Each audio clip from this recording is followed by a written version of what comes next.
Okay, we're on the air. Let me pull up the outline. Hopefully, I got the days right. This is This is Friday, June 6th. There are 40. Oh wait, yeah, I'm recording. This is Friday, June. 47 days until San Diego Comic-Con 2014. Welcome to the SDConCast, the official podcast of the San Diego Comic-Con unofficial blog. And music. I told you it was a Mickey Mouse outfit here. Wait.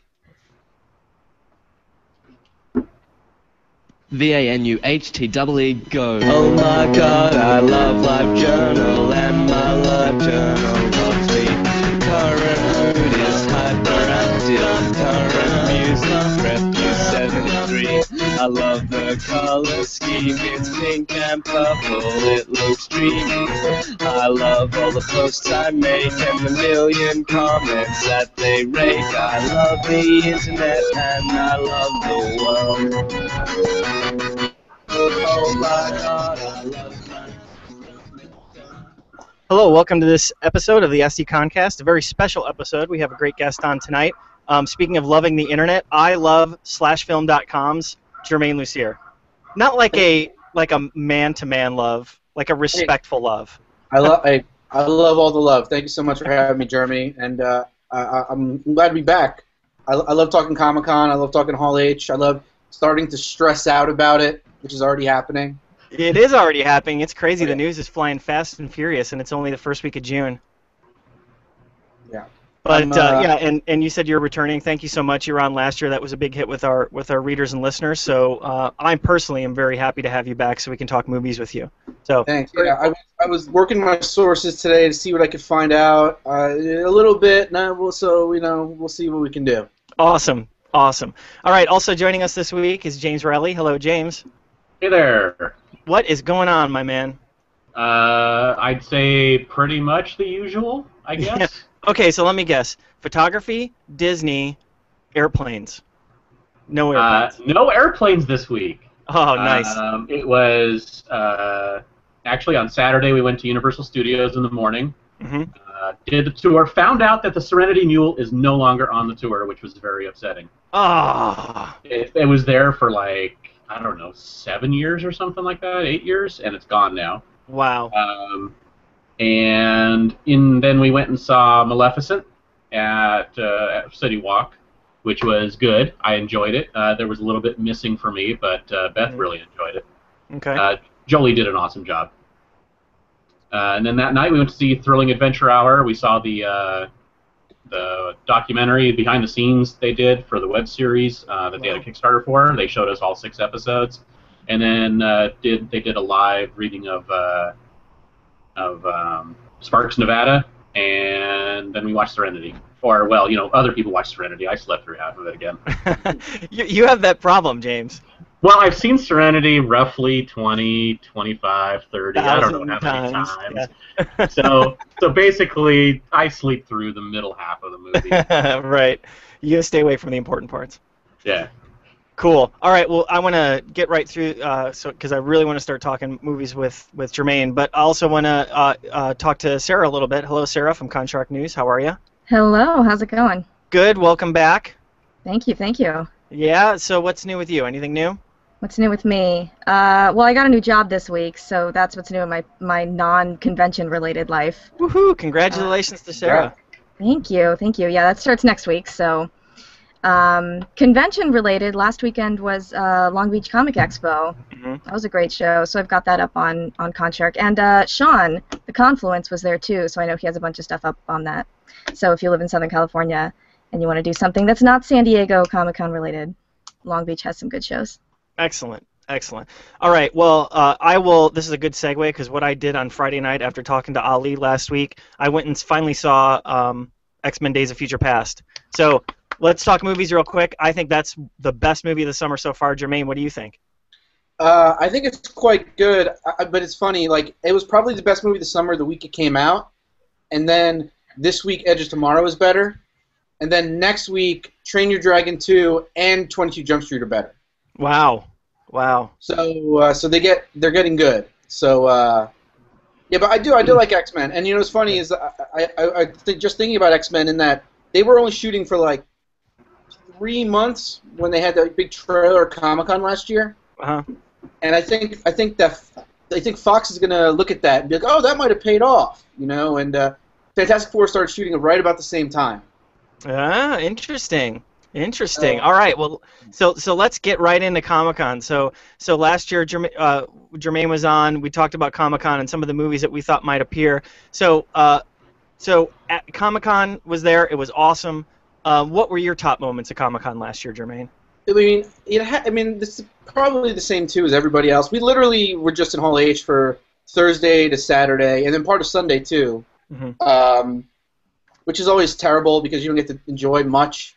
But you would never trade it for anything. Like the Batman vs Superman announcement, obviously. Right. Even though 90% of the audience didn't realize that news broke about 30 minutes before the panel. Yeah, it did. That was crazy. We were checking Twitter during that, and we all saw it where we were, and then saw it up on the screen. It's like, oh, all right. It undercut it a little bit. And I know I hung out with one of the guys, the marketing guys for Warner Brothers that night, and he was pissed. Like, so pissed that happened. That was their big thing. And I have a feeling they might do something similar this year. And then just the Marvel panel is always, you know, you're following up that Warner Brothers panel with Marvel like minutes later. And they just build that energy. They're just dropping news here, titles, dates, stars. And then there's like, oh, one more thing. And Joss Whedon comes out. And I think, those two moments for me were pretty much everybody's moments. Those were the most fun. Yeah. Revealing Age of Ultron. Yeah, and I was really surprised too about Marvel because we had heard that it was a D23 year. Marvel really wasn't gonna do anything super special, and I think they really brought it last year. I think they were the most surprising of any of the big panels last year. And they had James Gunn had like a pretty fully realized Guardians trailer, which is almost the exact same trailer he released like 6-8 months later as the first teaser trailer. Yeah, that's what I was gonna say. It's crazy because that was like 2 weeks after of shooting, and then that's the one everybody saw like this winter. Yeah, exactly. Yeah. And again, I think so the fact that Age of Ultron is already halfway done, bodes well for Comic-Con. And every time I talk to Kevin Feige, which is pretty much every time a movie comes out, I always ask him like, "You gonna do something for Comic-Con? Do something for Comic-Con?" And he always says like, "We want to, but sometimes the timing doesn't work out." Like at the time, I was asking him about, what movie you gonna open versus Batman and Superman. And he's like, "Oh, I don't know if we're going to say anything, maybe Comic-Con," and then he was forced to do it a week after that. But Marvel is very aware that Comic-Con is a big thing, and even when there is a D23 year, like next year will be, I think Comic-Con is going to be where they live and breathe because the D23 crowd is a very different crowd than Comic-Con, and they can play both really easy. The crossover is kind of is smaller. Mm-hmm. Well, and the panels at D23 are not as interesting as the panels at Comic-Con. The panels at D23, even when it's the exact same subject, are just much more like formal and structured and like more sanitized. They're very Disney-fied, and it's just not as exciting as the Q&A you get in the Comic-Con panels. No, yeah, the buzz at Comic-Con. And there's like 3 or 4 times the amount of people at Comic-Con, so that always helps. Yeah. The Hall H versus the arena in Anaheim is not even close. Yeah, well, James and I, we were kicking ourselves because we were like, oh, yeah, there's not going to be anything special for Marvel. We'll just go over to the Marvel press event, which was at the Hilton. And so we had to walk over there, and not only did it start, James, like an hour and a half late?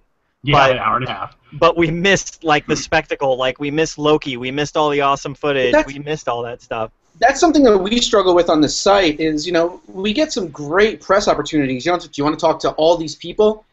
And it's like we turn down 95%, 98% of it because, I would love to talk to whoever, right? But if it's before the panel at Comic-Con, they won't say anything. Mm-hmm.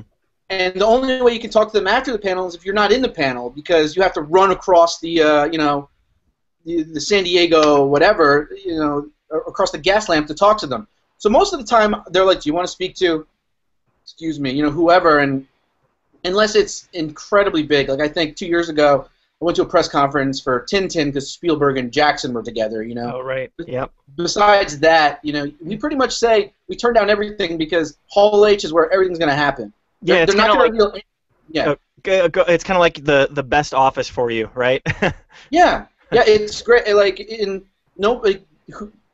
Think about it. You guys visit the site or whatever. It's like, you're going to click on an interview that I did with Joss Whedon, with Kevin Feige 20 minutes before the panel, or you're going to click on him on the story that has all the actual news that he couldn't talk about 20 minutes before. Right. So we just camp out. That's why we literally camp out outside and inside there to be there to post the news, because that's where it's at. So that sucks that you have to miss it, but you guys know, just you have to say no to all press conferences. These things. That's right. We learned our lesson for sure. So do you have any disappointments from last year before we go on start talking about this year? Disappointments? I don't know. I feel like it was pretty strong. Warner Brothers also had Godzilla they showed, which was pretty cool, and then we got a little Warcraft thing, which is really good. These things just pop up, and then like I said, X-Men having shot for like 3 months and having like a fully realized trailer that was just played so well. I think it was actually a really good Hall H year, and everybody was looking at this year being even better because of Star Wars and stuff, and I don't know if that's going to be true or not. I think it's going to be really good, potentially really good. We have until early July, we won't know exactly which studios are going to be there and what they're going to bring, because Disney might show up, and then, and we pretty much know they're not going to do anything Star Wars. But we'll see. The greatest part about it is that they want you to be surprised. Batman versus Superman is not anything anybody thought was actually going to happen until 30 minutes before it happened. Right, exactly. And so I want to talk a little bit about that. So there's a lot of it's crazy. It seems like it's a really crazy year for news because there's so many of these huge blockbusters coming out, and it just seems like everybody's trying to top each other, and it seems like every week there's some big blockbuster news that's coming out. But I wanted to talk to you a little bit about Batman versus Superman. So that was unveiled last year, and it was really funny because I was thinking about this. James had actually asked you, does Warner Brothers have the patience? Are they just going to roll out Justice League, or will they have the patience to build a universe like Marvel has? And lo and behold, Dawn of Justice. And they're casting everybody, every character. Yeah, I don't know. It's and it looks like I don't think they've even made it officially official, but that they're going to shoot Justice League right after that is what the news was like maybe a month ago. And I think they're waiting to Comic-Con to make that official announcement. I think they're going to, from what I've heard, they're going to try to mimic what Marvel did a couple years back with the Avengers, which is, parade everybody out and really build the buzz of like this world building, Wow. And everything I've heard about Batman vs. Superman is that it's not a Superman sequel like we thought it was. It's not Man of Steel 2, here's Batman, it's Dawn of Justice. It is a prequel to the Justice League movie. So I think Warner Brothers, that's the one thing they have this year again, is they have this sort of, mystery box of what are we going to do with these movies. And while we think it's going to be Justice League, followed by a Wonder Woman movie, followed by a new Batman movie, etc., it's how much of that are they willing to reveal. And last year, that was a big surprise. We thought they were going to do something big, and they delivered. And I think this year, it worked for them. So I think this year they'll do the same thing. And it's funny, as excited as everybody at Comic-Con was about Guardians of the Galaxy and Avengers Age of Ultron, my mom asked me, she's like, oh, did you hear they're going to do a Batman-Superman movie? Like, that news got everywhere. Wow. Where Guardians of the Galaxy, you had to be in that room to really get it. Yeah. Well, and I want to talk about Guardians in a little bit, but I do want to stay on kind of the Warner Brothers thread. And last year, one of my disappointments was that The Hobbit wasn't there. Because they were in the middle of reshoots or something like that. So, do you think it's a no-brainer that they'd show up this year for kind of like the last, basically the last token movie for Jackson? I think definitely. I think that's going to be a big panel. I think. I also think they might do some Mad Max stuff. I know you put it on the site, and that movie's been test screening, and I think it's just such a Comic-Con right movie to show some footage and pull sort of the Zack Snyder thing where out of nowhere we see the Watchmen or 300, Yeah, and that's got a release date. I'm looking at it right now, like next May. So that's so it's before Comic-Con next year. Yeah. Which is really, that's sort of the barometer is, does it come out before Comic-Con next year? Yeah, and it's pretty easy. If there's a genre film that's coming out before Comic-Con, of course it's going to be at Comic-Con, right? Yeah, you have a shot, right? Yeah. But there's some studios where and we can get into it a little bit later, but there's some studios that have so much, they'd have to make a decision. Right. And I think too, because I was reading the article you guys had on the site, I think a lot of the WonderCon stuff will probably be there, like Lucy and Into the Storm, but I don't know. I feel like Comic-Con, those things are already done. Yeah. You know, it's already out. We already have the marketing done. You're going to see it. You're going to not. I mean, even Hercules comes out like the next week. I mean, I think you bring The Rock out, and that's big for it. But but we'll see. So we have Warner Brothers. I think definitely The Hobbit, like you said. Yeah. They'll show a trailer, and I've heard this movie is just nonstop. 2.5 hours of action. So it should be it should be fun. Yeah, that'd be great. All right, so let's move on then to Star Wars. Mhm. Right. So we've had, and it's been a crazy year because everybody thought, oh well, they might announce casting at Comic-Con, or and that production's kind of gone through a bunch of changes too with the new writers and things like that. But lo and behold, May the 4th came, and even like a couple days before that, then they released the initial casting, and then just a couple weeks later, or a couple weeks ago, they announced the 2 female characters, or the two actresses playing that just got casted. So, I mean, what's your take on Star Wars right now? Like production's started. It sounds like they've been doing like second unit shots for months now. Yeah. I mean, what have you been hearing? I just that they're just the pedals to the metal now. They're just shooting, and everybody's just getting ready. And I think I've heard it's gonna be like a 3-4 month shoot. It'll be very long, and I think all the exterior stuff is almost done. I've heard everything else is basically going to be shot in Pinewood. So there's the set any more of those spy photos like the leaked this week. I think will be very sort of not prevalent. Sure. And but I do like the fact that Abrams has been sort of acknowledging this, and the Bad Robot Instagram is beginning involved. I think we're going to start seeing some more stuff, and I think that sort of bodes well for Comic-Con, where, JJ and the cast are not going to be there, from what I've heard. They're going to be shooting, and while other productions have flown around the world for like a 2-minute appearance, Guardians and Peter Jackson, whatever, I don't think that's going to happen here. But I do think they might mirror something like either Avengers Age of Ultron last year, where just a quick thing at the end, or a couple years back when Harrison Ford and Steven Spielberg did the Indy 4 video. I feel like something like that might happen. We might get a title, as you guys suggested. I think the biggest thing working against it, however, is D23 and Star Wars Celebration, which both happen next year before and after Comic-Con. Mm-hmm. Yeah. So I think Star Wars is going well, and I think they're not worried about Comic-Con this year, and I think they're going to give fans a little taste because they know we demand it, and I think everything is pointing to that. But I think it's going to be very small, and then next year all the conventions are just going to be blown out. Yeah. Well, there's a precedent there, right? Because Episode 3 premiered the title at Comic-Con and just did a quick teaser, and then it was really funny because when I was writing that article about the movies of Comic-Con, like that day, the Star Wars site had updated with a post from Comic-Con from I think it was that Episode 3 reveal. So they updated and they put a post out and they put that video, and I was like, well, that feels like decent timing, like to put something out at Comic-Con about Comic-Con before Comic-Con. Yeah, I think so. And that was, honestly, when you talk about Comic-Con moments and memories, that's probably my favorite Comic-Con moment ever as a huge Star Wars nerd. To be in that room when that video played for the first time, I still get chills thinking about it. Like, it was just... And then lights come up and Steve Sansweet's got the shirt on. I wanted to run out of Hall H and buy a shirt, but I was smart and I didn't, because I would have lost my spot. That's great. Well, I everybody talks about when the original Star Wars was there in '76, and a lot of people don't get opportunities to see Star Wars at Comic-Con, especially in the last 10 years. So I think this is going to be a moment to remember for everybody. The next decade, like you know how everybody says Twilight ruined Comic-Con, and we had 4 or 5 years of Twilight people just camping out. Guess what? The rest of the decade and beyond is going to be because of all the spin-off movies and stuff that they just announced, and every year until who knows? We have officially announced films basically for the next 5 years. Yeah.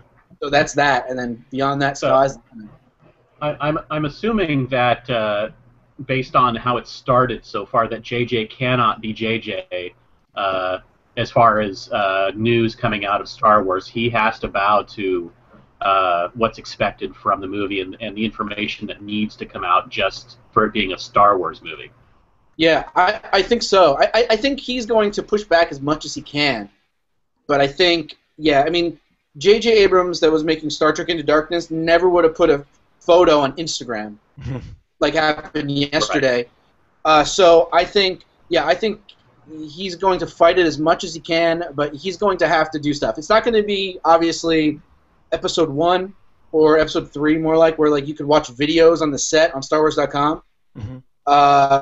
But I think that'll eventually happen. I think this first movie, though, is just, once we see this, there's going to be so many answers about where the story's going, what characters are going to continue on. So I think this first movie is going to be extra secretive, and after that happens, it'll sort of dissipate. Yeah. Were you surprised that the news of the spinoff came out so soon? Not the first one, but the second one. Yeah. I wasn't surprised about Gareth Edwards because if they're going to make a movie for 2016, they got to get rolling. You know, like not production-wise, but they need to start thinking about it. And you might as well get out ahead of the news because, you know, I have friends of Variety and The Wrap who would have been all over that, you know, if they knew it was happening. And I think that's the same thing that happened with Josh Trank. They probably started this stuff and they said, all right, let's just get it out there. This way we broke the news. It's our story. We don't have to worry about, you know, denials. But it's very curious. The whole thing with the spin-offs is very curious. Like, we thought Kinberg and Kasdan were writing the first two. Then they talk about Witta's writing the first one. Then with Tranks, they don't mention a writer, so you just assume that's either Kinberg or Kasdan. Yet, you know, Trank is with Kinberg every single day now on the set of Fantastic Four. So you have to assume he's doing Kinberg's movie, but that's not confirmed. So it's a lot of fun stuff to think about. Sometimes it gives me a headache, but it's all good. It's crazy. It's like fantasy football for geeks. Yes, exactly. I would love to do that. Yeah. All right. So I want to bring up something that's near and dear to your heart, Edgar Wright, off of Ant-Man. I know you're a big Edgar Wright fan. I mean, was that a surprise to you when that happened? Yeah. I mean, I remember. Yeah, the second it happened, it was incredibly surprising because, I mean, I was completely lucky enough, like, bless the Lord. I got to go to London to meet Edgar for the first time, to go to the world premiere of The World's End. Mm-hmm. And, like, so I become sort of friends with him, you know, and he's just been talking about how excited he was about it and just all this stuff. And then one day he's done, you know, and since then, though, like, the more I hear about behind-the-scenes stuff, and it's all out there, it's all in the stories about, you know, the script and what they wanted and what they didn't want. Mm-hmm. Excuse me. It seems like Edgar really made a ballsy but correct decision. Yeah. So yeah, I mean, with, you know, and aiming it back to Comic-Con, it's like, well, that's a pretty big, you know, mark on Marvel. Marvel's always been infallible, right? And now we have this sort of, you know, runaway train of rumors and innuendo, and they haven't addressed any of it, you know. So I don't know. It'll probably be before Comic-Con just because it's too long now. Like, I think by then we'll have a director, and they'll probably do some damage control. Yeah. But yeah, it's so disappointing because I never wanted to see an Ant-Man movie. I wanted to see an Edgar Wright Marvel movie, you know. And so, you know, now it's just an Ant-Man movie, and okay, you know, because I trust Marvel, but everything I'm hearing is making them trust them less. So. Right. Who knows? Is there a chance that we're going to get a Last Stand situation where they're just going to bring in the only director who has a time slot available, no matter who it is? That's really what it's beginning to sound like. Because, I mean, people, myself included, started fantasizing over the last week that they're just going to want Edgar back. But it's not. It wasn't. It's the script. They didn't want his script anymore, as far as I know. You know, I don't know for certain. So he's not going to want to make a movie that's not his. So I think that's what it sounds like, is they're just going to pull the Brett Ratner, like you said. Hey, I'm available if anybody needs it. Exactly. I'll make Edgar's movie. That's okay. Or honestly, if I would not be surprised, the movie just gets postponed indefinitely. Yeah, that's what I was going to ask. Do you think it's really going to come out? Because it's supposed to be next summer, right? Yeah, it's supposed to come out in it's like July. a year away. Yeah, oh yeah, it's literally like it's supposed to open in a year and 2 days or something like that. And it is, production is supposed to start next month in Atlanta. And I don't know. It's good. It's been a fun but frightening story to follow. And I think we'll find out some more really, really soon. Yeah. All right. And the last thing I want to talk about is Jupiter Ascending. So that was a movie that we left off of our list because it was supposed to come out like in June, right? And then it got bumped. It was supposed to come out Comic-Con weekend, I think. Okay. And it got bumped to February. So I think, hearing that, and that's a Warner movie, that's definitely going to be at Comic-Con, right? I think so. Yeah. No, I'm not sure. I don't. The Wachowskis have been to Comic-Con before. I actually one of my favorite Comic-Con memories was walking on the floor and seeing this booth with nobody there, and I look and I'm like, aren't you Andy and Larry Wachowski? And they're like, yeah. They were promoting some comic, and they're sitting there, and nobody was talking to them. Wow. And we were like, holy crap. I went to their Burly Man Comics panel, and I think there were like 100, maybe 150 people in the panel. So, and then we all walked out with them, talking to them as we walked out of the panel. So yeah, they were not. That was the pre-Swarm days. Yeah, totally. Yeah, they're probably the same year. So I think they like Comic-Con, and I think that would be a great way to build the buzz back for that movie, because it was obviously close to being done, just not close enough. And people are going to be there for Batman, Superman. They're going to be there for The Hobbit, and studios are stupid if they don't force one or two other movies in there with these. It's the Lionsgate Summit thing. Yeah. Yeah, and if there's one movie that I really want to succeed, it's that one, because the Wachowski brothers, I like pretty much everything that they've done. I love Speed Racer. I know a lot of people didn't like it. I love that movie.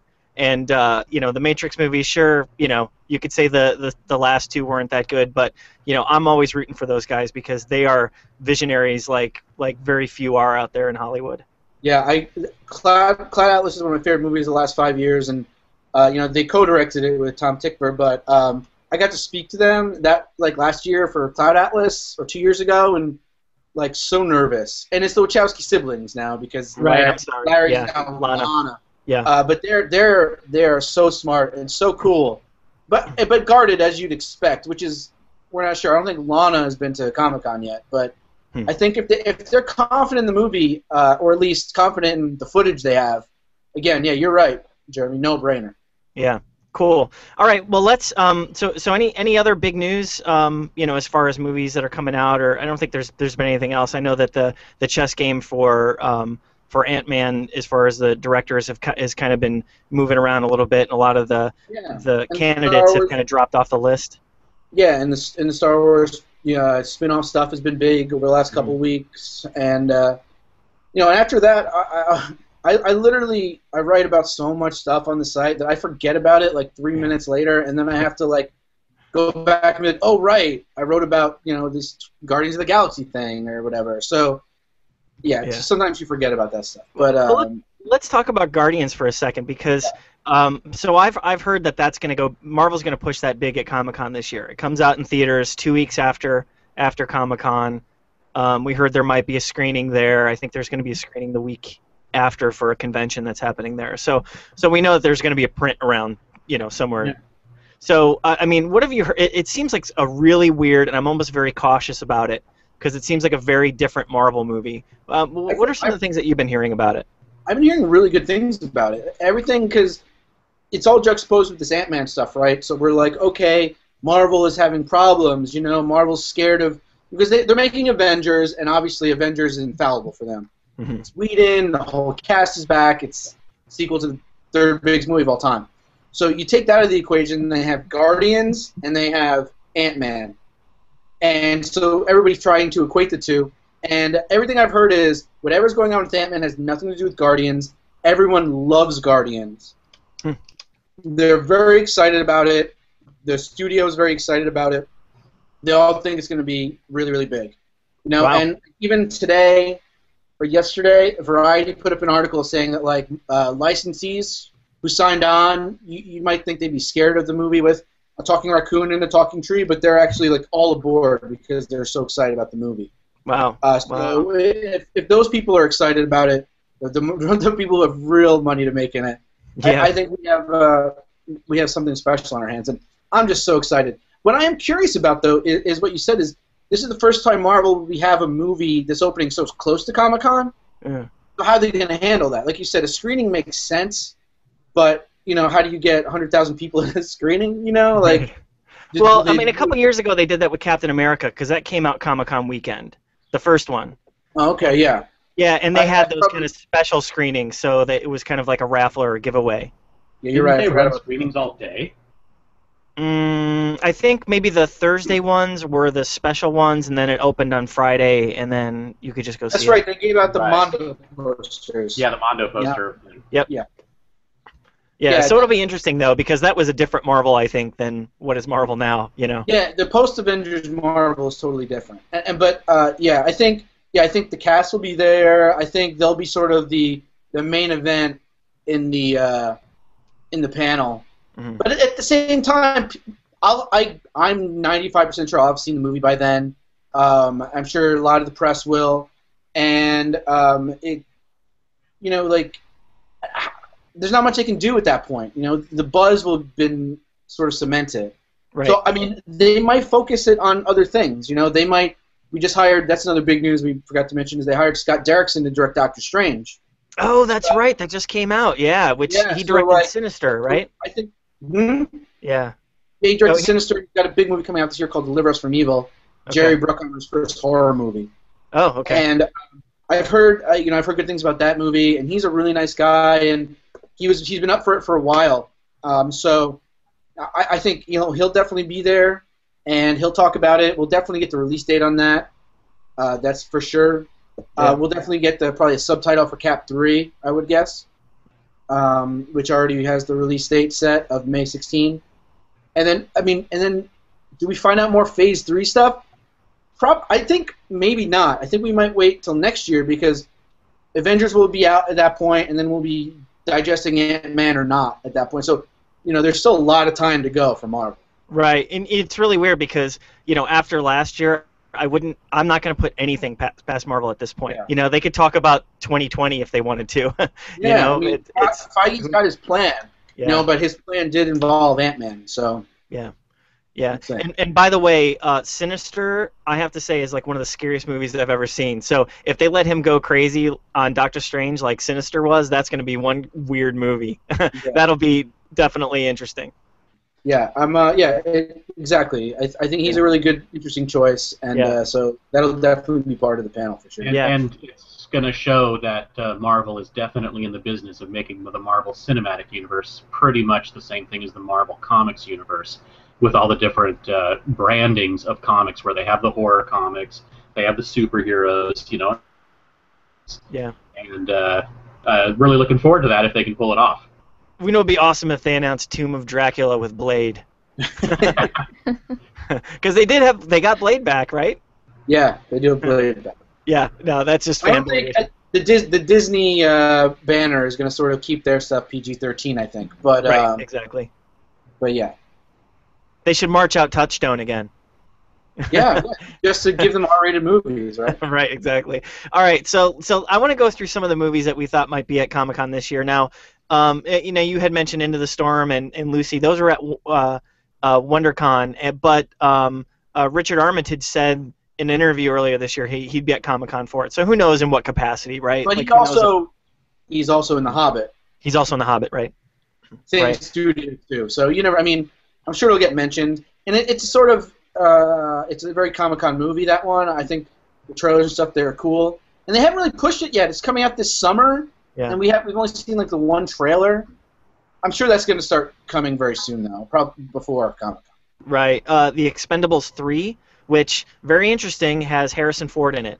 So if, I wonder if, will he be there for Star Wars or Expendables or, you know what I mean? I don't know. Yeah, I know what you mean. I don't think he'll be there.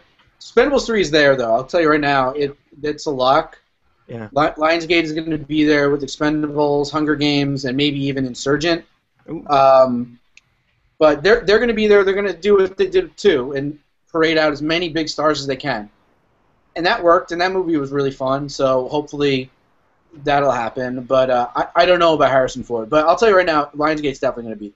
Awesome, and it's really cool because I think in recent years, Comic-Con really was responsible for launching Expendables because nobody knew what that movie was, and Stallone showed up, in 2010 or whatever it was, and everyone was like, "Holy crap, this movie looks awesome!" It's like so just they totally went for it, with the '80s action heroes, and it's spawned 3 movies.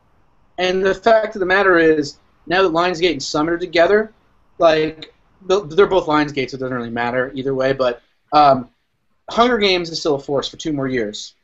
I'm pretty sure the whole cast will be there again for Mockingjay Part 1, and that's gonna pack the place out on whatever day they do it. And then you parade out the Expendables as well. It's that effect of we have one big movie. Let's use whatever we can. Let's promote everything else we can, because we know Mockingjay is going to be a $300-400 million hit. Expendables, we'll see. So I think we're going to get our Hunger Games stuff, and they're going to try to piggyback off that. Yeah. One movie that I'm really interested to see, if only for the guests, would be Frank Miller's Sin City: A Dame to Kill For. There are so many people in that movie, and it would be awesome to parade them all out in Hall H. See if they can break the last year's Days of Future Past record for number of panelists. Yeah, they would. I don't think they'll break that. I think that record is standing. That was amazing. That was amazing. It was. I think you guys are right. I think that's a movie that'll probably be there. He'll probably have his own panel, though. I mean, because Rodriguez, he gets his own panel, so I think his movie would do it.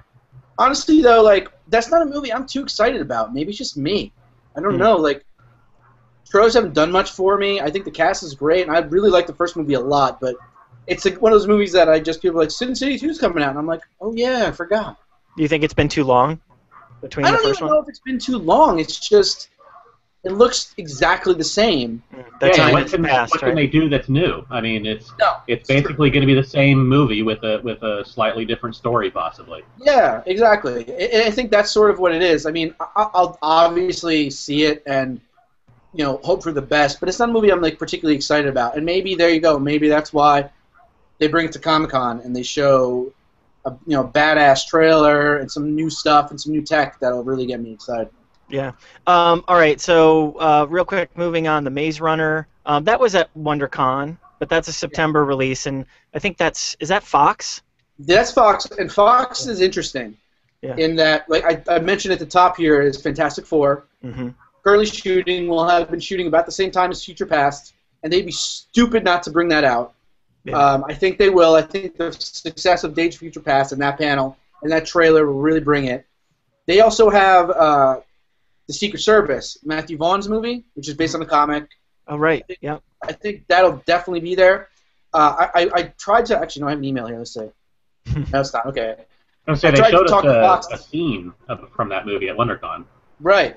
Yeah, and I think and there's a trailer out now, and it looks awesome. Yeah. I think Fox is definitely have a panel. I think they're going to bring that, and then if they have those two, piggyback shows. They're going to show Maze Runner. Just to sort of, because that's a much bigger gamble than the Fantastic Four or whatever. Do you think we'll hear anything about X-Men Apocalypse, or do you think that they're just going to put the emphasis on Fantastic Four? Yeah, I think I was thinking about it. I do not. I think Fantastic Four. I think is going to be the thing. Yeah. They're just being careful with Bryan Singer stuff. What about Spider-Man 3? No. No, what's funny, though? You bring in Spider-Man 3, and Spider-Man 3 is 2016, so it's not going to be part of it. And Sony doesn't need to have a panel. Sony always does have a panel, but this year they don't need to. And I was looking at what they have, but they could do one. They have The Interview, which is coming out, which is the new Seth Rogen, Evan Goldberg movie with Franco. Equalizer with Denzel Washington, that'd be interesting. All right. They have 2 coming out early next year that would play really well. One is called Kitchen Sink, and it's sort of this crazy genre movie. It's a big Comic-Con type of thing if they shoot it right. It's shooting right now. And then Chappie, which is Neil Blomkamp's movie. That I don't know if it starts shooting or what. So I think Sony, I do not think they will have a panel. But if they do, they could have some very big surprises on. Yeah, and a lot of people have been asking about that Chappie because that's also got uh, Jackman. oh, it does have Hugh Jackman in it, but it also has who's in all his movies? What's his name? Darto Copley. Yep, that's right. Yeah. So everybody's really interested to see that. Um, And Elysium did really well for them 2 years ago. I mean, the movie ended up stinking, but yeah. that really got a lot of buzz for them early on. Right. Right. Okay, I want to move on to Disney because I think Yeah. Disney, from what I've heard, Disney's going to be back, and they're going to be pushing Big Hero 6 hard. I hope so. Yeah, that's what I've heard. Now, yeah, go ahead. That was one of the things I worked today was try to get any kind of comment or something about Disney being there. I got 99% confirmation of Marvel, which is obvious. Right. But Disney itself, nobody would say anything to me. But again, excuse me, I think if there's going to be a Star Wars tease, I think Disney has to have a panel simply because the possibility of a Star Wars tease is enough to get people in there where they can show them Big Hero 6, which looks awesome, which we saw at D23 last year. There's Pixar movies next year they could talk about, Inside Out, Good Dinosaur. Right. And then Tomorrowland comes out before Comic-Con next year, and that did really well at D23 too. I actually heard that Tomorrowland might be part of it. It makes perfect sense. Brad Bird, Damon Lindelof, George Clooney. It would blow the roof off the place. So I don't know if they're going to be there, but it sounds like a pretty strong panel if they do. Yeah, and I was looking at some of the other things that are coming out. I mean, if they wanted to throw in like Cinderella or Into the Woods, there's some of the other stuff that they. I mean, they could throw something in there. Yeah. Yeah, Into the Woods is like crazy packed with stars. Cinderella, not so much, but it's Cinderella. They could bring out Kenneth Branagh and show a trailer for that. Into the Woods is interesting. I just thought of this: is that Johnny Depp is one of the stars, and we still haven't heard much about Pirates 5. Right. It could be a spot to make a revelation about that. Not a movie I want to see particularly, but we'll see. Right, exactly, and and then as we talked about with Star Wars, hopefully they end it. Oh, one more thing, and then show the teaser trailer or something. That's exactly. That's based on all these movies, Disney really should have a panel. Yeah. Yeah. No, Big Hero 6 comes out in like November and has and doesn't need to have buzz just yet, but it'll get there. Right. We saw the first teaser in front of Maleficent, so they're starting to push it now. Yes. And it's a Marvel movie. I mean, it's a Marvel property. That's a Disney animated film. Yeah, and exactly. We're better than Comic-Con, like I said, and it comes out way before any D23 or anything. Yep. Yeah. All right. Sorry, Jeremy. That actually segs into something I want to talk about that I wasn't sure if you can bring up was Big Hero 6 opens November 6th. That's the same day that Christopher Nolan's Interstellar opens. Oh. Now, here's the thing. Paramount, I've heard, probably going to have a panel. They have some very interesting films. Besides Interstellar, they have Ninja Turtles opening like 3 weeks later. Right. Which that seems very, very likely. Yeah, I mean, they're doing a 30th anniversary for Turtles this year as well at Comic-Con. Oh my God, there you go. Terminator's now shooting. They have a time travel movie, very Comic-Con, called Project Almanac that opens in January. Michael Bay produced. And then they have like Hot Tub Time Machine 2. So you take all those together, and you're looking at a potentially big panel, especially if Christopher Nolan comes out. I mean, it's the first movie really in a while that Christopher Nolan is released that comes out like in a promotable time after Comic-Con. Right. But Nolan is notoriously anti-Comic-Con, I guess. He does not like going. So I'm going to say there's a really good chance that Interstellar won't be there. Or at least that's why I left it off the list, to be honest, because I was it's Nolan won't be there probably unless the studio forces it to go. No, it's a very fair point. He did do that video for Batman Begins, but then he snubbed the fans hard on the next two. Yeah, he only showed up at WonderCon 1 year for was it for Inception? That sounds right. But I don't know. I just have a feeling, and honestly, this is not from any kind of source. It's just a feeling like if Paramount knows they have a potential massive hit on their hands. Avatar, maybe. And I think if you brought Nolan out, if you said, hey, dude, it's something that when Dark Knight Rises came out, I pushed so hard to try to talk to him, and he does not like to talk to online press. He likes to talk to like LA Times, and that's it. It's like James said, he doesn't like Comic-Con. But I think, hey, it's 2014, man. This is your audience. We're your fans. Do you want buzz, or do you want just to release your movie and pretend like it's super duper artsy, which I'm sure it will be? Yeah. I mean, with the Ninja Turtles, with Terminator potentially, I think, I think this might be the year. Who would have ever thought Harrison Ford would be at Comic-Con, but Cowboys and Aliens, Right. Yeah. Right. Yeah. Exactly. Right. Yeah. Yeah, and I think that Interstellar, I mean, I saw the preview or the trailer for it, and, it seems like it's going to be a really hard sell for Middle America, one of those movies. But it also seems very Gravity-like. So if Paramount was looking at, Gravity and Warner Brothers last year and how that generated some buzz, maybe they're thinking they can kind of catch that wave, so to speak. Absolutely. Yeah. Gravity did not seem like a Comic-Con movie, right? But they knew they had big stars and they had some cool effects and a great reel. And, but Carone is also very Comic-Con friendly. He did his own panel a couple of years back, so. Right. We'll see. It was a thought I had in prepping. I was like, I think this might be the year we get Christopher Nolan comic. Yeah, no, that's great. I hope. I just don't have my hopes up. Yeah, I'm not getting my hopes up at all, but I mean, it would be awesome if he was there. Yeah. I wanted to talk about another Warner movie, and this one I didn't even know was coming out until I was looking at the release schedule. The Man from U.N.C.L.E. with Henry Cavill. Yeah, Henry Cavill and Armie Hammer. Yeah, and Guy Ritchie. Yeah. Guy Ritchie. I have not heard good things. I mean, it's obviously still a ways away, but they could piggyback that in, especially if Cavill's going to be there anyway. Yeah. For his other small movie. Yeah. I think, you know what? Now that I think about the Henry Cavill connection, if the Warner Brothers is a panel, they have to show some stuff for that. Yeah, but it's weird because Henry Cavill was in town last year, but didn't show up for the Warner panel. You thought they might bring him out for Batman vs Superman announcement. Instead, they just kind of saved him for the Batman or for the Superman 75th celebration last year. Was it 75? And this year is Batman 75, right? Yeah. Yep. Yeah. So it'll be interesting. Yeah. It has nothing to do with Henry Cavill, but it's just something that will happen at Comic. Yeah, but all right, and then Seventh Son's coming out next February. That's been at Comic-Con last year. That's an interesting one. That's Universal. Yeah. And Universal is one that, again, looking at their list of stuff. Hold on, let me look in here. They got Legendary now, so it's Warcraft. Right, Warcraft, but that's not until March 2016. They have Jurassic World, which does open before Comic-Con next year, and that would be the big one. Yep.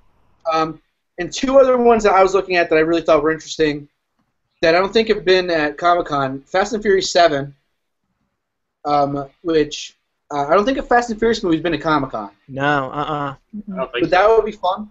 Yep. And then Pitch Perfect 2. Yeah, that's funny. I was looking at that. I was like, that movie has so much love. Yeah. I love the first movie, and if they brought out those the kids and they sang or something, man, it would blow the roof off the place. I think it's an interesting concept. It's just something I've been toying with. So there's something else I can't read on my based on your other comments about the other studios with Jurassic World, I mean that's an obvious hit. I mean there's no doubt that movie is going to hit big when it opens. Right. So is Universal going to play the game of let's bring Jurassic World to sell the other movies, or are they just not going to bother? I think that's probably a tough question.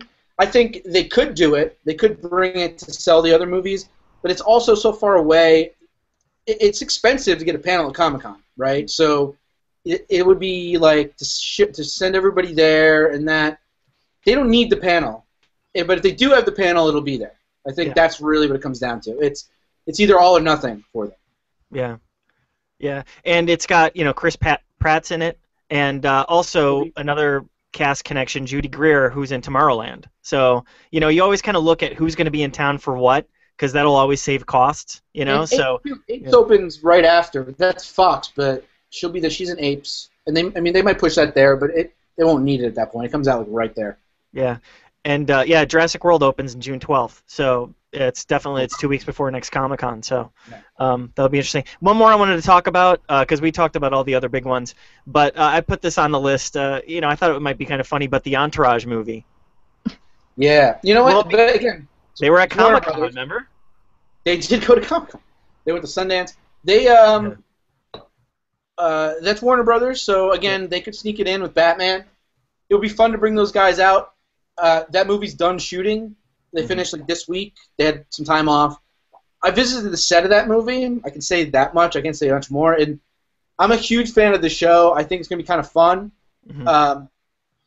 And based on the content of the movie, they could come up with a really fun Comic-Con panel. There's some genre underpinnings in the movie. So maybe I wouldn't bet on it, but depends on how much time Warner Brothers has. If they have 3 hours again, yeah. Last year they had Legendary as well, but this year if they have that kind of time, those guys are all in LA. Like Entourage is half real, so right. Well, I think probably an hour of Warner Brothers is going to be Hobbit. Yeah, that's true. That's true. James, were you going to say something? Nope. No. And then, all right, so we talked about everything else. Is there anything missing or any dark horses, Germain, that we haven't talked about? No, not really. I sort of brought up everything I wanted to here and there. Like I said Interstellar, I think, has got a good shot. I think we're definitely gonna get some Avengers footage. I mean it's kind of a no-brainer. We have to. Right? Yeah, we have to. Yeah. Yeah, I mean, a full trailer. If not, we'll get our first look at Ultron. We'll get all that kind of stuff. Yeah. I think most of my stuff I sort of brought up. Like I said, Almanac I think is a good one that it's potentially kind of cool. Pitch Perfect 2, whatever, maybe. Kitchen Sink, like I said, for Sony, if they do a panel. I don't think they are. But we are really in this time right now that's insane. And I tweeted about it a couple weeks ago and got a bunch of retweets, is that right now, like as we record this, Star Wars Episode 7, Avengers Age of Ultron, Jurassic World, Fantastic Four, Terminator Genesis, and Batman vs. Superman are all filming. Wow. Like in the world of Comic-Con, like that kind of fandom, this is amazing. Yeah. Yeah. But when I started going to Comic-Con, that was like the dream. Yeah. And it's exactly. just incredible that you can actually say that. Yeah. Yeah. A new Star Wars movie, an Avengers movie, a new Jurassic Park. It's crazy. So I think that it's really exciting. And I mean, I don't think there'll ever be a better, murderer's row of movies filming at the same time than there is right now. Yeah. So and that means footage, and that means Comic-Con. Yeah. But with that, I mean, all we've talked about is these big blockbusters because that really seems to be what takes over Comic-Con now.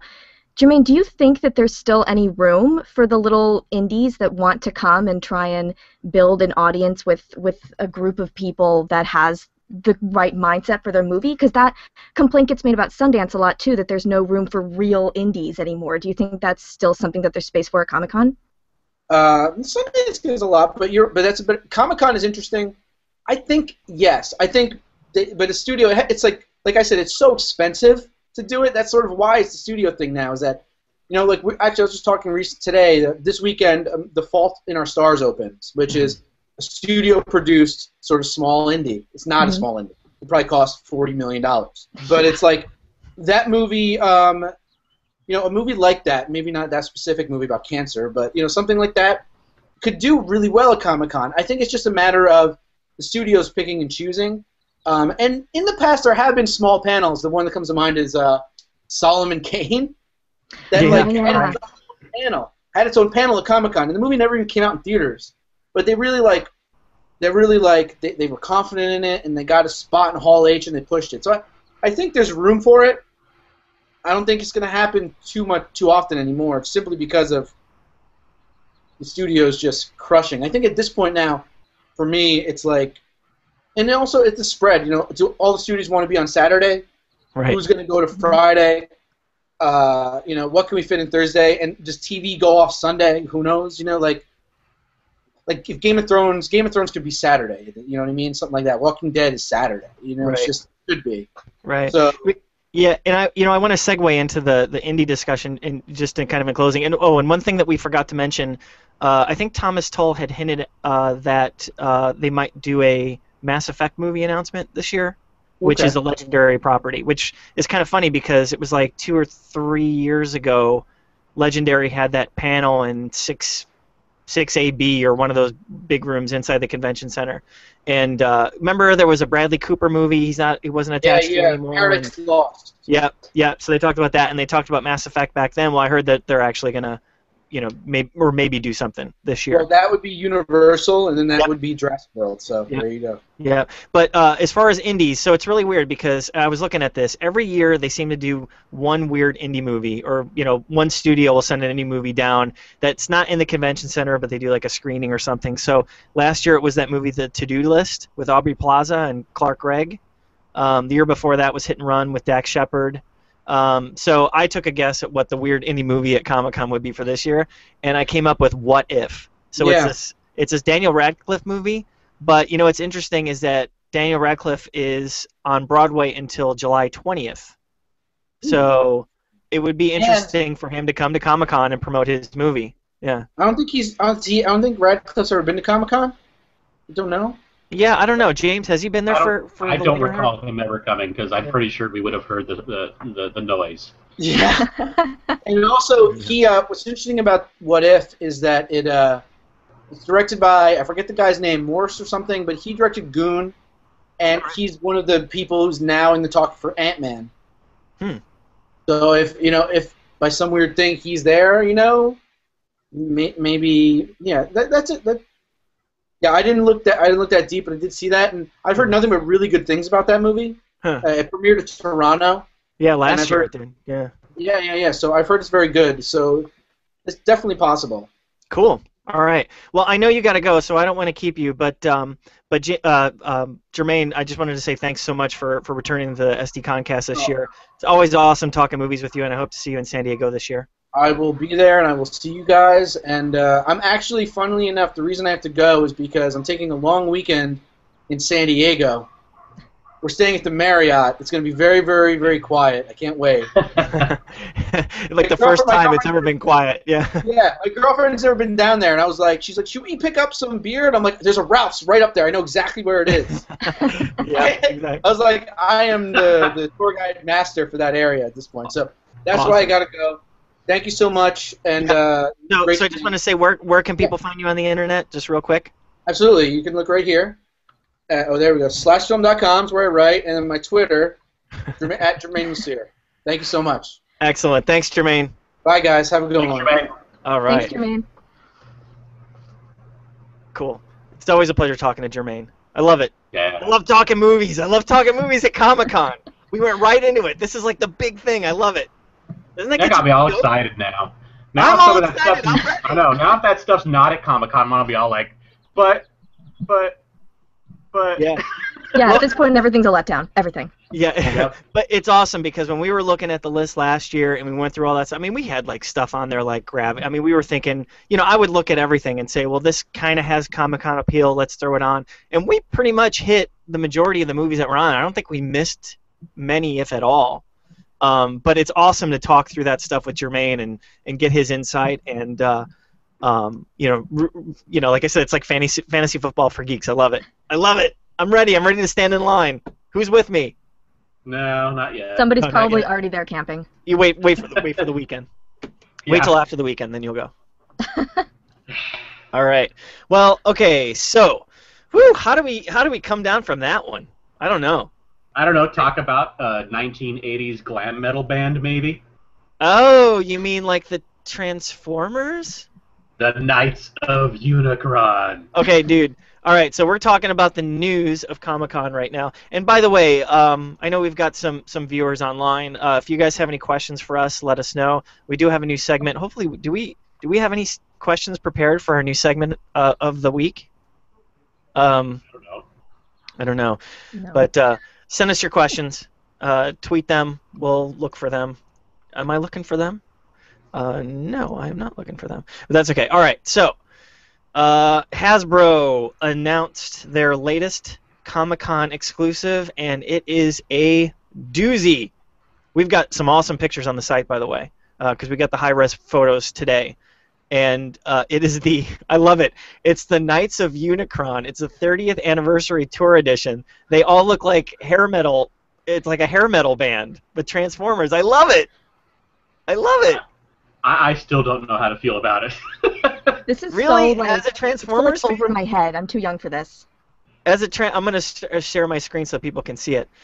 So as a Transformers fan, that doesn't get you going.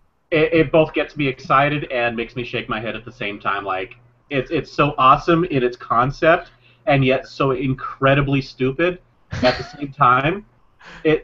I'm gonna end up falling on the side of it as just incredibly awesome, but Yeah. I will never buy it. You know what I'm gonna? While I'm talking, it's popping up. But you know what I'm gonna get? You know what I'm gonna say? It's incredibly something. It's incredibly expensive. Yeah, It's like almost $200. Well, they're pressing an album, a vinyl for it. That's commitment. awesome. Is it? And there it is. So there's the packaging. For those of you who are watching. All right, I take that back. I might actually buy it someday. Yeah, this looks awesome, doesn't it? This is great. This is one of those things that, like, if you buy, your mom is going to be like, didn't they? They must have run out of things to make if this is all that they're making now. Yeah. That is really cool. That is cool. So, I think that's awesome. But it is also very expensive. It's awesomely expensive. Yes. So hopefully it won't discourage me from standing in line to get it, because how am I going to get that thing home? Ship it. Yep, ship it. All right. The next exclusive. It's been like exclusives week. It's crazy. Yeah. So we've got the Cerise Wolf Ever After High. So we had talked about Ever After High dolls. We talked about them last year. Let me see if I can share the screen here. So this is like the new. Can you see that, guys? Yeah. Mhm. It's like the The new new Monster Monster High, but it's like a new line, and it came out last year. And Evik wrote a nice article for us last year and said that he thought they might unveil some stuff last year. So no exclusive last year, but this year you're getting one, and that's pretty nice. I think that looks better than the Monster High one. Yeah. It is causing a lot of issues amongst the Ever After fandom, from what I can tell from posts. Oh, yes. They seem Right. quite upset. Yeah, because they're People mad because are- it's exclusive. That's the only place they can get it. Right? They're Yeah. so pissed because, I mean, doll collectors, they want them all, just like all the other collectors. And the thing is doll collectors have never had to deal with Comic-Con before until Monster High, really, right? Right. And now they're having to deal with it, and they're realizing, like, just how hard it is and expensive it is to collect stuff that's a Comic-Con exclusive. Yeah. Yeah. So that's cool. The other thing, I closed it out, and the other thing that we had from Marvel was their Hot Wheels car. So we talked about this last week. Wrong link. That Hot Wheels and Star Wars were going to have like a partnership for Comic-Con and do an exclusive together. The unveiling was supposed to be, or was, in the June 10th issue of Star Wars Insider, but as you can see, it got leaked by Road and Track. Actually, we saw a couple of sites. Star Wars Insider subscribers got it a few days ago. Yeah. So there's the packaging. If you guys can see it, I'm sharing my screen, right? Can you see that? Yeah. So here's the packaging, which is really nice.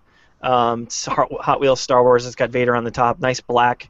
And then here's the vehicle. So it's got the Darth Vader grill on the front, the red with the lightsabers on the side, the little instrument panel, his eyes. It actually looks pretty neat, doesn't it? Hey, did you see the contest? No. You Well, can win a new actually car. win a full-size version of that. I'd buy that. Wow. And then here it is. It comes in a case that's like a lightsaber, which is really cool. Yeah, it That like is lights cool. up and makes lightsaber noises. This is really nice. And I That's really the way hope that to the introduce car it. also makes those lightsaber noises. The real Really? full-size car. If the real full-size car when you drive around makes Oh. lightsaber noises, I will enter that contest. That's awesome. What were you going to say, James? This is a way to introduce a new line. It is. Big time. Yes. Yeah. Especially with Star Wars hopefully getting a lot of attention this year. Man, I hope they're going to show that trailer. But based on that article, though, what we were talking about last week when Sean pulled out that Diecast TIE Fighter, they have not had a deal with Hot Wheels before. So whatever you had was from like Ertl or one of the other diecast makers. I think mine was. I was trying to look it up. I think it was just a Kenner diecast. All right, yeah, because they had never had a deal with Hot Wheels before. Yeah. But anyway, that's cool. That's cool. All right, Mezco Toys released this really freaky zombie living doll. What do you call it? Whoa, look at that. Did you guys see that? Disturbing. Let's call it Oh! disturbing. The wormhole just opened up. Look at that. Look at that. This is now talk about disturbing. It's all over Thanks. now. Thanks, Jeremy. Oh, it's so cute. Look at that. I just want to take it Aw. home and hug it. Look at that. Aw. And it's actually possessed. Looks like it's running away from you. Yeah. Looks like it's sucking my soul. I don't know. These things are popular, I guess. It's the 16th anniversary, so they've been doing it for a while. But, I thought that your screen share is messing up. That's what we're laughing at. Yeah, I don't know if you know that, but that's what we were finding hilarious. oh, you couldn't even see the doll? No. Oh, you were just seeing the wormhole? Yes, Yeah. over and over No. again. Damn. All right, well, let me see if I can show this again. There you go. See that freaky? There we go. Yeah. Yeah, that's crazy looking. Yeah. Hey, Mom, I got you a gift from Comic-Con. It's like nightmare levels of exclusives. I know. Mom, it walks by wait. itself at night. Where's like all the blood on the dress and stuff? Come on, they're slacking. Yeah, I don't know where that I went. want to buy a bunch and just nestle them into the arms of people trying to sleep in Hall H overnight. Just watch I them wanna- wake up to them in the morning.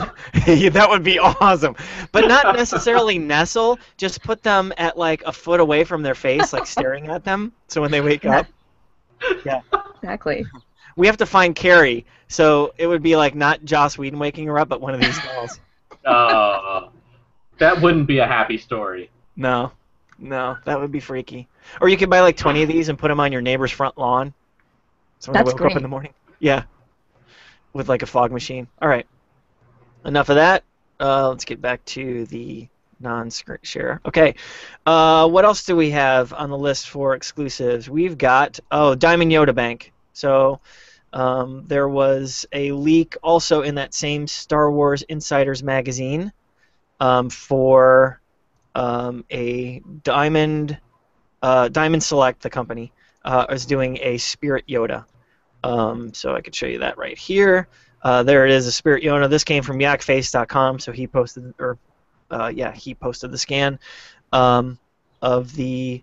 There it is, of the Yoda. So there it is. It's 7 inches tall, and price is to be determined. Yeah, what Diamond does is, since they're Diamond Comics and Diamond Select is a part of them, I'm pretty sure. I think that's how it works. Other vendors around the convention center will be able to buy them at a wholesale price and sell them as well as Diamond Select at the booth they're having over sale, which is why you'll see them in multiple places. Mm-hmm. Makes it easier to get them. Yeah, I wish everybody did that. We've got another exclusive. This is the Monogram Nightmare Before Christmas. Oops, I don't want to do the wormhole again. Nightmare Before Christmas eraser set. So that's Finally, kinda cool. an exclusive you can buy that if you use will literally disappear. Yeah, right. I know. Like, I know that they're like my daughter collects like I Wacos or something. What are they? Like these little Japanese eraser things. But Oh, like, yeah. I don't understand the point of buying erasers you cannot use. Right? That's like an itch you can't scratch. I don't know. Yeah. I mean, I guess it's the So same that's as cool, any though. other exclusive if you don't take them out of the box. Right. Or it could be like Sean. You know, he could say he'd use it anyway. He'd just buy 3 of them. Yeah. Okay, what else do we have? I think we've got one more. Oh, the NECA's exclusive. So NECA will have another exclusive tomorrow because they release them every Friday. And last week's was the Ahab. Where'd it go? There it is. The Ahab Predator. So let me pull that up real quick. Which we talked about last week, that they announced it would be a Predator, and then it was. And it was. There it is. He's so cute. There he is. It doesn't look like a whole lot special, really. It just looks like a Predator. That's what I was thinking. I was like, okay, I've seen the Predator movies, and he looks like Predator. Cool, but Yeah. I guess there's different Predators, and people know all about them if you're in a Predator, so this is cool or something. But hey, Yeah. it's Predator. That's that. Those are exclusives. Very exciting. Exclusive news is coming out way early this year, I feel. They're on the ball. Yeah. Because it seemed like last year they were all coming out way too late. All right, what else we got? That's the exclusive news. Man, that's. Oh, I want to talk about offsites. The other stuff was big on offsites. Duh, offsites, like today. So I want to talk to everybody about our offsite calendar presented by Eventbrite. If you're hosting an event for Comic-Con, Eventbrite will help you get your event page up in a flash, no matter the shape or size of your event. With Eventbrite, you can create customized event pages, manage ticket sales, and spread the word to rally more comic and pop culture fans under one roof. Click on the links on our site to learn more about setting up your event today. I think Enchantment under the SDCC is going to be using Eventbrite this year. I used them for that photography meetup I did a couple years ago, which I wish I could do this year, but won't have the time. Oh, you're not doing it this year? No, I'm not going to get the time off, so I'll make it to our party. Cool. Yeah, our Enchantment under the SDCC plans are happening. Conversations are happening. We're trying to get the coolest Comic-Con companies involved in, or the coolest companies at Comic-Con involved in our party. So we want to try and cover all the areas whether it's exclusives or comics or movies or TV. We want to have somebody representing each. So I think it'll be a really cool party. I just hope it all comes together by the time Comic-Con happens. The coolest Comic-Con companies coming to our party. Yeah, but we so everybody that was on our mailing list got to hear first that we're back at Henry's Pub next year, which unfortunately it is a 21 and over event because we are because Henry's Pub is a pub. So I know a lot of people wanted us to do an all ages, but Henry's is awesome to us. And so we wanted to go back there instead of mortgaging our house to put down a down payment for a venue. So that's that. So more news to come soon on that. Other events that are worth mentioning, though, the Walking Dead Escape pre-sale is now happening for American Express holders. And it's also happening, Thursday, Friday, Saturday at 6 o'clock at night. So, or 6 o'clock in the evening, or whatever you want, afternoon. So it's only happening at night. It's not happening during the day this year. Is it Thursday? I thought it was just Friday, Saturday this time. Oh, might be. Okay. Why don't I click on it? It is... And I was looking at the what they have available, and you can get, obviously, a spectator, which is the cheap one. You can be a runner, or you can be a zombie, a walker. And they're actually, the VIP package is to be both, which I think is probably the best deal because it's less than the combined price of the walker and the runner. It is. Plus, you get extra VIP things like the exclusive issue of Walking Dead with special cover. You get to go to the VIP thing with free food or whatever. Yeah. So it actually, if you're interested at all in it or in Walking Dead, that's probably the way you want to go. And it's after Comic-Con, so you don't have to waste your time, doing that when you could be doing things at Comic-Con. So I think that's what's held people back from it in years past, because they don't want to sign up for it because they don't know where they're going to be on their schedule. Right. Mm-hmm. But it's a cool event. Did you guys ever do it? Nope. I haven't done it. I talked to a lot of people who did it the first year, and they were like, it's really fun, but it was a lot more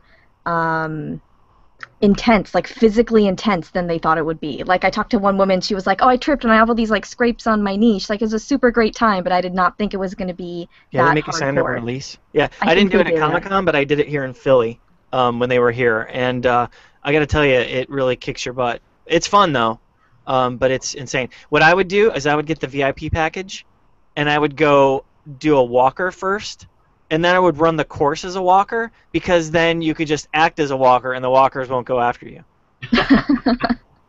Right? I got to figure it out. Then you just keep that makeup on forever. Yeah, and then everybody's like freaking out and they're running away from you, and you're just kind of just walking around, and then it's not that hard. It's like, I win the race by walking. Yeah, exactly. All right, some other events, Garfunkel and Oates. All right, I have to admit, I have no idea who these people are. Who are these people? It is Ricky Lindholm and Kate Micucci. Yep. They're playing the House of Blues. They are basically a female comedy singing duo. They're But on they're also IFC? both actresses, Okay. which Ricky Lindholm was in Much Ado About Nothing, and Kate Micucci was in Scrubs near the end. Oh, okay. They've been in other things, but those are the two things I know them best for. Okay. I always see Garfunkel and Oates, and I think Hall & Oates or Simon and Garfunkel. Which is And why I- they're named that, Yeah, yes. that's the idea. And I just get confused. I'd be like, yes, Hall & Oates, no. Private Eyes, no. Anyway, anything on that one, guys? If you are looking for something to do, their music is funny and good. Okay. Yeah, they're pretty high energy. It should be a good show. Good. Funny and good. Those are two qualities I always look for in a entertainment. So we're covered. All right. Here's the head scratcher. I don't even. Chris Tucker is coming to Comic-Con. Not Comic-Con, but he's going to be in San Diego July 25th. Where is this? This is at the. That's what San people are Diego's- talking about Chris Tucker's career. Right. Where is this? Yeah. He's just ticked off that who's that? The new guy, Hart. Oh, Yeah. Kevin Hart. Kevin Hart. It's going to be I hate Kevin Hart tour, but Kevin Hart's still all my work tour. But he's going to be in San Diego at the San Diego Civic Center, which is just a hop, skip, and a jump away from the convention center. Not like super close, but close enough, right? Yeah. Yeah. I have to think that this is just not. It's just timing. Like Yeah. he's not there Oh. because of Comic-Con. He's just there. A lot of comedians come into town during Comic-Con. They do. But I don't really see a lot of people going to see Chris Tucker with everything else going on. But hey, Rush Hour was cool. So there you go. Yeah, everybody buy a ticket and just go heckle him about Rush Hour. I would totally go if Jackie Chan opened up for him. That would be an amazing show. It would. I'd like to watch him do stand-up comedy while Jackie Chan does martial arts around him on the stage for the All right, entire I'm totally show. going now. I'm totally going. They're Directed by not going Brett to do Ratner. that, Jeremy. They're not going to do that. Yeah.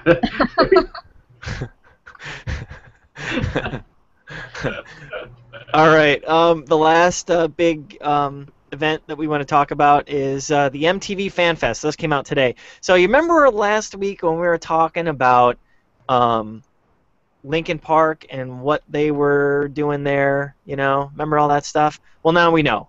They're going to have a huge concert at Petco Park. When is it? It's going to be on. Where is it? Oh, Thursday. So it's kind of like it seems like MTV owns that Thursday night of Comic-Con. They used to do MTV. What was that? What was that party called? The King of Cons or something? Remember? Something like that. The one a couple years ago? Yeah, there was one. There was a VH1 a couple years ago, and Yeah. then the last year was the Rob Zombie one, or was that 2 years ago? I get That might have been- confused. Yeah. That might have been 2 years ago because last year MTV. Oh, last year was did- Party in the Park. Yeah, Party in the Park. Right. So there you go. This is now 4 years where MTV has had a big party at Petco on Thursday. So they're back, and it's going to be Linkin Park. I doubt this is that intimate concert. I don't know. Petco Park just doesn't give me that intimate feeling. But Not so much. yeah. But here's the thing. So there's goods and bads to this. Okay, you ready for the good? It's free. Woo! Ready for the Yay. bad? Ready for the bad? You have to be a badge holder. So, Ooh. right. Now, here's the interesting thing, right? And I don't know how this stuff is going to work, and maybe we should ask folks. Let's say you're a Sunday badge holder. Can you get into this? That's a good question. To be honest, I don't really remember them checking my badge much at all when I went to the Party in the Park last year. So Right. I'm not saying you should sneak in, people who are Because- listening to this, Because but I'm that just would be saying really you weird. can't 'Cause not. they only did single-day badges this year. So that means that only anybody could get in if they had a Thursday badge. That seems very exclusionary. Yeah. Did I just make up a word? Is No. that a real word? I have no I think idea. so. Sweet. At least that sounded Sounds good. convincing. Yeah. It sounds good. Nice. All right. So anyway, this is going to be big. I mean, this is the cool thing about Comic-Con is you have everything going on in the convention center, and it's still early. I mean, that's why we do our party at Preview Night, because When I first started going to Comic-Con, it was, you land, you get there, you jump into a party. Comic-Con just started, the excitement's there. Nobody's like worn out or tired or broke yet. So everybody's super high energy, right? So you got your first day of con, you're coming off that high, you're coming off the convention center, you go right into this party. It's Lincoln Park, it's free, it's awesome, it's MTV. I think it's going to be a great time. So I love these things, and I'm glad that they're doing it. So. And then you party all night long, and then you're ruined for the rest of the weekend, and you can't wake up for Hall H. Well, and you know what would sick be for really the entire cool? week afterwards. Well, you could go to this, and then you could probably go to Nerd HQ afterwards, because I'm sure there's going to be something going on at Nerd HQ, right? Yeah. No, wait. Yeah. Is Thursday the closed off one or the open to everyone one? I don't know. Well, they haven't said anything yet. Yeah. I don't know how it's been in years past. I think that's the open one. I don't know. I could be wrong. I usually am. All right. Just wanted to. So that's all the offsites worth mentioning. So thanks to Eventbrite for presenting our offsite calendar. Just real quick, newsletter. We've had a lot of people signing up for our newsletter, so it's awesome. So we're going to be bringing you. It's basically going to be a digest of the news of the week with links. So don't feel like you missed anything. So we'll give you the top offsites of the week that we added, as well as some exclusive news. So we'll be announcing our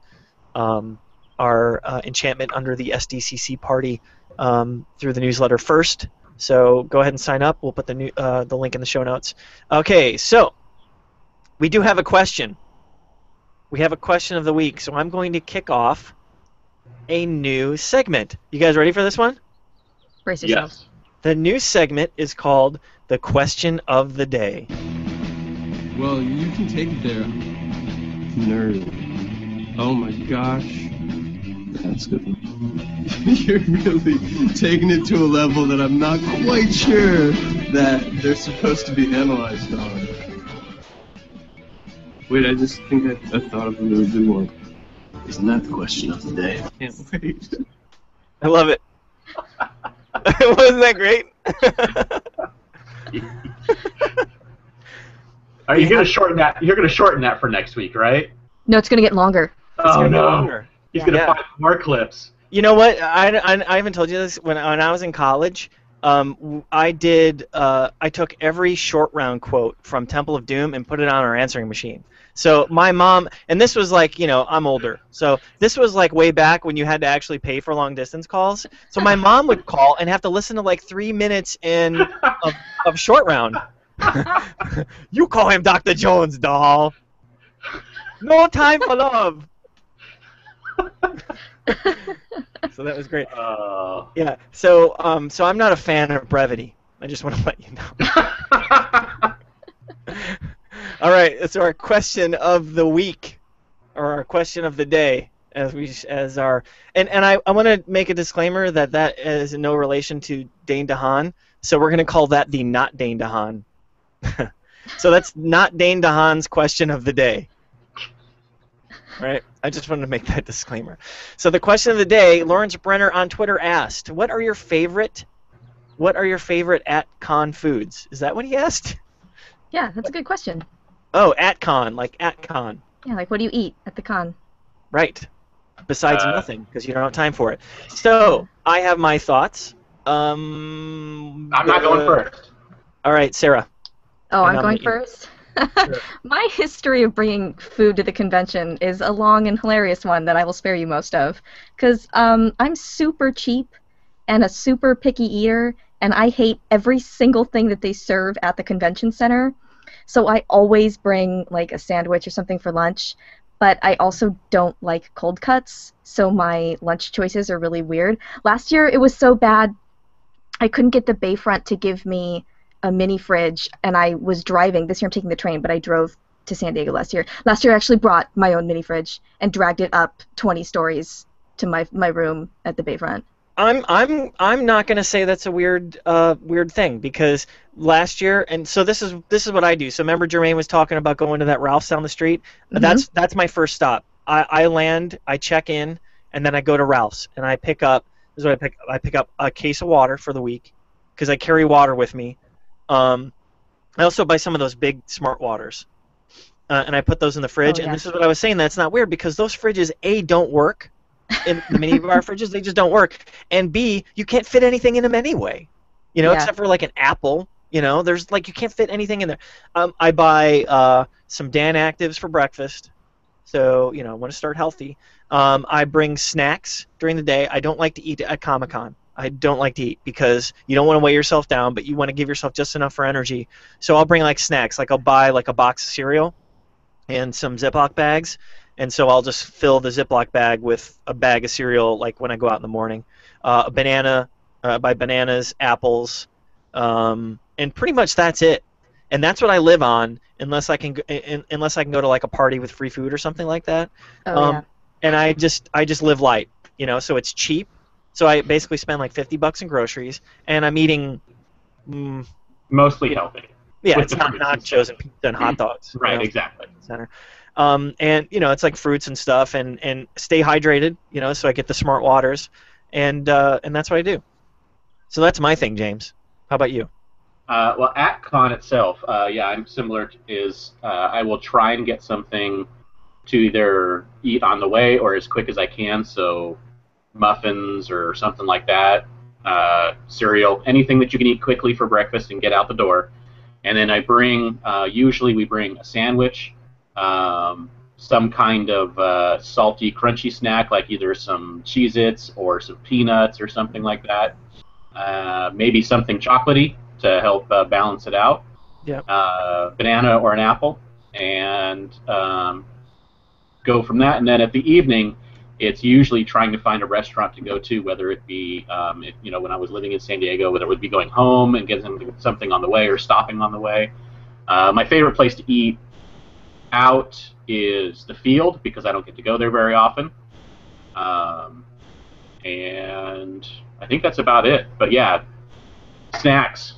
Snacks. I buy like a box of Wheat Thins, and that's what I put them in the Ziplocs, and that's what I bring with. And then for the cereals, this isn't good, but like I'll buy like a box of Cocoa Puffs. You should get granola. Well, Cocoa Puffs Yeah, are good granola's because good. they're a little sugary, but if you look at the calories and stuff, they're not that bad for you. And I don't so know. I'm just, always looking Yeah. for more protein. yeah. Get the organic granola with either fruits or chocolate or almonds or something like that in them. Yeah, that's a good idea. I like the little nugget pretzels that have peanut butter in them because at least you actually Yeah, get some, we got those last year. some protein out of that peanut butter. Chocolate covered peanut butter pretzels. That's a great idea. I want to do Yeah. that right now. I don't want to wait for Comic-Con for that. I want to eat them now. Yeah, actually, what we did last year, because if you go to the store, they have like the mixes, and sometimes the mixes are really lame of the trail mixes and whatnot. And we're like, hey, I want peanuts, and Beth has things she doesn't like, so it's like we'll just buy some chocolate chips, and we'll buy some peanuts, and we'll mix them ourselves, or we'll buy M&Ms and peanuts and mix them ourselves. And you just make your own baggies up and carry baggies around like you do. Yeah. Yeah. Good. So that's what we eat at Comic-Con. Not much. Pretty much. I'm eating all day. I'm constantly grazing. So if you need food, my entire backpack is full of food. You mean like you're at the grass outside of Hall H? Yeah. I mean, Grazing? if necessary. I'll do it. Awesome. All right, we got a couple questions from our viewers. Actually, two from the same guy, but I'm not even gonna pronounce his name, but I'm gonna try. Colwinder Dewalwall. Sorry about that. I totally butchered your name. But the question's good, and it says, at the moment, would you rather wait in line for Mattel or NECA for exclusives? I'm going to say Mattel. Same. Yep. Yeah, same. Yep. Just for that Hot Wheels car. NECA's cool, but they haven't shown anything that I'm super excited about yet. I'd Actually, I buy take the that Star back, Wars. because that Pacific Rim set looks pretty cool. Oh, yeah. Yeah, it Yeah. looks cool. Yeah. But I tried to I'd watch that buy- movie the other day. Did you like it? Well, I Did you tried to watch it. We can talk about that we can talk about that as part of our bonus. All right.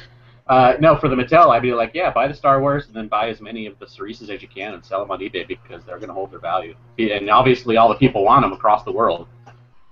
Yeah. Yeah. Mhm. If you want to go that way. Yep. All right. Another one from Colwinder. He asks, and this is a good question: what off-site event besides Walking Dead would you say is the best that has been announced so far? I'm gonna say this is a real tough one. but it's between the MTV party and Enchantment Under the SDCC. I think the edge goes to the Enchantment Under the SDCC. Way to sell it, Jeremy. Hey, Good man. job. Yep. And they're different nights, so you don't have to worry about missing one for the other. So there you go. MTV was worried that they'd go on the same night as us, and we'd steal their thunder, so they moved nights. Or not. But you guys have a favorite so far? There's a lot of offsites right now. It's like insane the amount of offsites that we have. What are we? We're like 6 weeks away from Comic-Con, but I'm looking at the offsite event. I mean, there's like 20 events on Friday, 19 events on Saturday, 13 on Thursday. I mean, you know, it's And they're insane. going to double or triple. Yeah. Oh, yeah. This is only the beginning. You know, a lot of people will say the Nerdist stuff. You know, I mean, James. I'm going to say Nerd HQ. Oh well, that's Nerd HQ's so big, it almost doesn't I feel got like an the easy offsite. one. That's an easy one. All right. Anything for you, Sarah? Do you hit the offsites, or you just pretty much stay in the convention center all? I mean, all I the time? stay in the convention center more. I went to a fair number of the offsites last year just because I had a bunch of friends who couldn't get tickets for certain days. So they were always like, there's free food if you come to this place at this event. And I'd be like, okay, I don't know what it's Yeah. for, but I'm going Right, to go like get free Tumblr. food. Like the Tumblr. Yeah, like the Tumblr meetups. I mean, honestly, okay, not necessarily has been announced, but number one favorite offsite event is anything that gives me free food or open bar. But Yes. aside from that, yeah, I mean, Nerd HQ is great, but it's almost so big that it doesn't feel like it's in the same category as the other offsites. Right. It's just another convention, basically. Yeah. Yeah, and you know, I want to say that when I was a reader of the site before I actually started writing for it, and the site, its bread and butter was the offsite events calendar. So nobody had cataloged that stuff before, and Zach started doing it, and that's where I started getting, you know, when I first started going to Comic-Con, that's where I started getting all my info from, especially planning my offsites and trying to figure out what free parties and free food. So the first year I went, I didn't pay for food at all, except for the stuff that I got at Ralph's, and just ate for free every night. So I loved it, but I totally suggest looking through the offsite calendar and planning your evenings, and you know, trying to make the most out of your budget as well as your time. Cool. Anything to add? If it's something that's open to the public, especially, better get there early. Yes. My wife reminded me that I should have said the Steam Powered Giraffe concert. Yeah, I was surprised you didn't. I was looking at that. It's on Thursday. Yeah. Yeah, damn you. Oops. Oh, and there's the San Diego Symphony concerts, too. Like the Star Trek one. Oh, the Aquabats. Stop. That's not San Diego Just Symphony. Stop. That was a trick question. It was. There's a lot. There's so much. Take a look at our offsite calendar. There's so much. Outside Comic-Con has become the same as inside Comic-Con. Yeah, You have to make choices. it is. It's so crazy. It's so crazy. All right, very cool. So those are our questions. Do we have anything on Twitter before I... let's see. Wow, we've got lots of questions. So we got, what are your favorite foods? Since there are no resales for badges this year, will there be a contest or opportunities to win a badge? I'm sure. We actually got the opportunity to give away a couple badges last year. I don't know if we'll have the same this year. I would like to give some to our readers, but I don't know. But I'm sure there's going to be something closer to Comic-Con. If not, anybody, you know, Comic-Con themselves will give away some stuff like they did with those. They did some stuff. Yeah. Yeah. And then SB Jane on Twitter says, do you think the Teenage Mutant Ninja Turtle movie will be back at SDCC? We already talked about that with Germain. But we, you know, we shake our magic 8-ball and all signs point to yes. We should have a magic 8-ball, and that's how we should do our predictions. I like that idea. Yeah, that's cool. I have the Psych Magic 8-ball that they gave away at Comic-Con a couple years ago. We can just use that one. It's super snarky. Yeah, there you go. What does it say? Do you have it with... I'm going to grab it. Give me a second. Okay. All right, you know what? And we're going to... Well, she'll come back, but we'll do... She's really going to dig this out. It's awesome. Oh, there it is. There it is. All right. Let's ask... Can we ask... All right, so So, Sarah, let me ask you a question. Okay. Okay. Do you think the Teenage Mutant Ninja Turtles movie will be at Comic-Con? Let's see what he says. We're going to see if it works. It doesn't want to read me anything. Oh, it says could happen. Yes! Is that It's- vague enough for you? It just like everything else prepping for Comic-Con. That's awesome. We're totally going to use that. All right. That's our new Yeah. basket. Keep that handy. All right. Dusty. That's our podcast. James, let's end with you. Where can our listeners find more of your work on the internet? Find me on Twitter, Flickr, pretty much everywhere as Dan Regal. And you can check out my wife and I's photography website at geekshotphoto.com. I always have to say the award-winning geekshotphoto.com. Thank you. Thank you. Sarah, how about you? I am conshark.com, and on Twitter I am consharknews. Cool. And I am at Spot Anime, although I don't do a lot there. I really want to do more there. It's just I don't have the time. I'm usually just doing the blogs account at SD_comic_con, and also writing for the website, which is sdccblog.com. We are on iTunes, so if you'd like to subscribe, the links are up on the blog, or search for us for SDConCast in iTunes. If you like what you've heard so far, please review us. We are also on Stitcher Radio, so go to the link in the show notes. If you want to get a hold of us, you can send us an email at sdcomiccon.blog@gmail.com. Find us at Facebook at facebook.com/sdconblog, or tweet us at sd_comic_con. Again, very special thanks to Germain Lussier from /film for appearing and dropping tons of knowledge on our podcast. This has been so awesome. Got me really excited for Comic-Con. So until next week, thanks for listening, everybody. Oh, wait, Go. you do it. Go shawarma. When Joss Whedon wrote you back, you almost had a heart attack. You still talk about it to this day. It's a memory that lingers on, like meeting Spike at Dragonheart, or seeing Nathan Fillion in LA. What will your children think of Angel when they're grown? When they're grown, oh, will they love River like you did? When they're grown, when they're grown.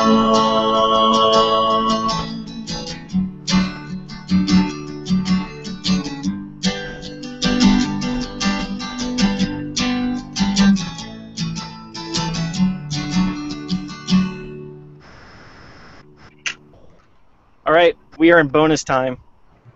So the special audio version. Oh wait, actually, I'm gonna stop broadcast. Bye, guys. Oh! Psych.